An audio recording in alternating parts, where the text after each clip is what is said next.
ರಥಸಪ್ತಮಿ ಸೋಮವಾರದಿಂದ ಶನಿವಾರ ಸಂಜೆ 6 ಗಂಟೆಗೆ. ನಿನಗೆ ನನ್ನ ಪ್ರೀತಿ ಯಾವತ್ತೂ ಗೊತ್ತಾಗ್ತಿತ್ತು.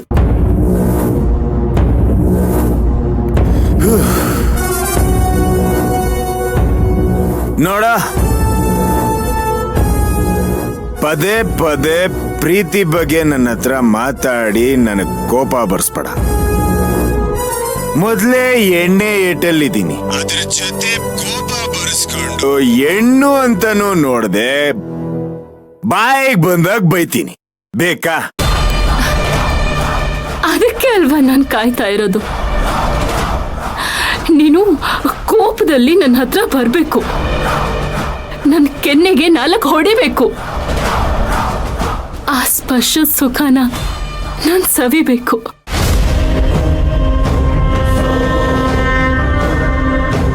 ಹೇಯ್, ಯಾರೇ ನೀನು? ಸುಮ್ಮನೆ ತಿಕ್ಲೆ ತರ ಮಾತಾಡ್ತಾನೆ ಇದೆಯಲ್ಲ. ನನಗೆ ತಿಕ್ಲೆ ಬಿಡಿಸ್ಬೇಡ, ಫೋನ್ ಇಟ್ಬಿಡು. ಇಡ್ತೀನಿ ತಾರಕ್, ಆದ್ರೆ ಅದಕ್ಕೂ ಮುಂಚೆ ಒಂದೇ ಒಂದ್ಸಲ ನನಗ್ ಐ ಲವ್ ಯು ಅಂತ ಹೇಳು.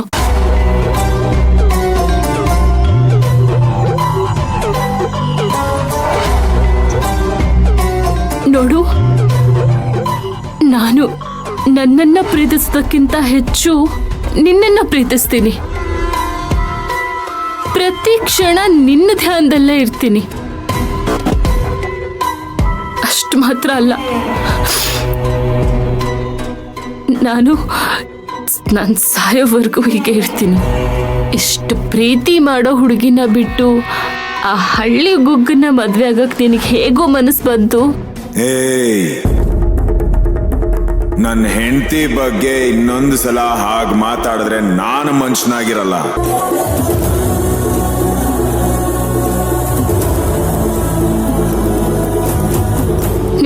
ಮನುಷ್ಯನಾಗಿರ್ಬೇಡ, ನನ್ ಪ್ರೇಮಿ ಆಗುವಂತ ತಾನೇ ನಿನಗೆ ಕೇಳ್ಕೊಳ್ತಾ ಇರೋದು.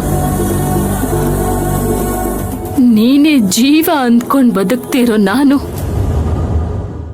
ನನ್ನ ಜಾಗದಲ್ಲಿ ಬೇರೆ ಯಾರನ್ನ ನೋಡಿದ್ರೆ ನನಗೆ ಕೋಪ ಬರೋದಿಲ್ವಾ?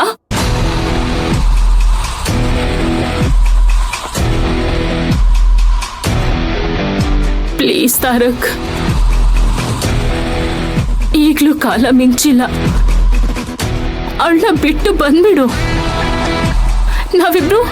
ನಾವಿಬ್ರು ಸುಖವಾಗಿ ಸಂಸಾರ ಮಾಡೋಣ. ಹೇಯ್, ನಿನಗಿದೆ ಲಾಸ್ಟ್ ವಾರ್ನಿಂಗ್ ಕಣೆ. ನೀನಲ್ಲ, ನನ್ನ ಹುಟ್ಟಿಸಿರೋ ಆ ದೇವ್ರು ಬಂದು ಹೇಳಿದ್ರು ನಾನು ಮಾತ್ರ ಮಯೂರಿನ ಬಿಡೋದಿಲ್ಲ.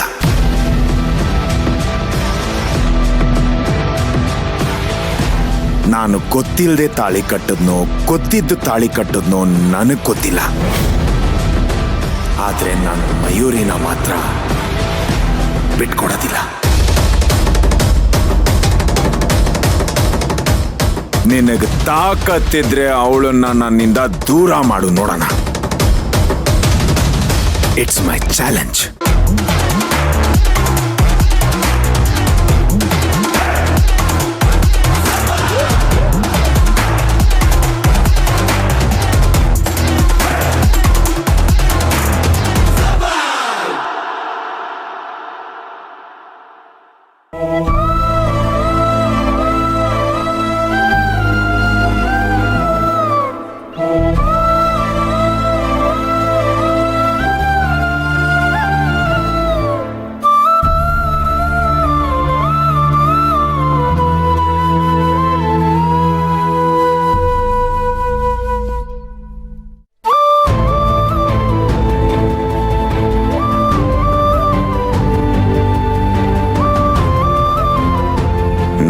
ಅನ್ನಿಸ್ಕೊಂಡವ್ರು ನಿಮ್ಗೆ ಒಂದೇಟು ಹೊಡೆದ ಮೇಲೂ ಸಾರಿ ಕೇಳು ಅಂದ್ರು ಕೇಳಲಿಲ್ಲ.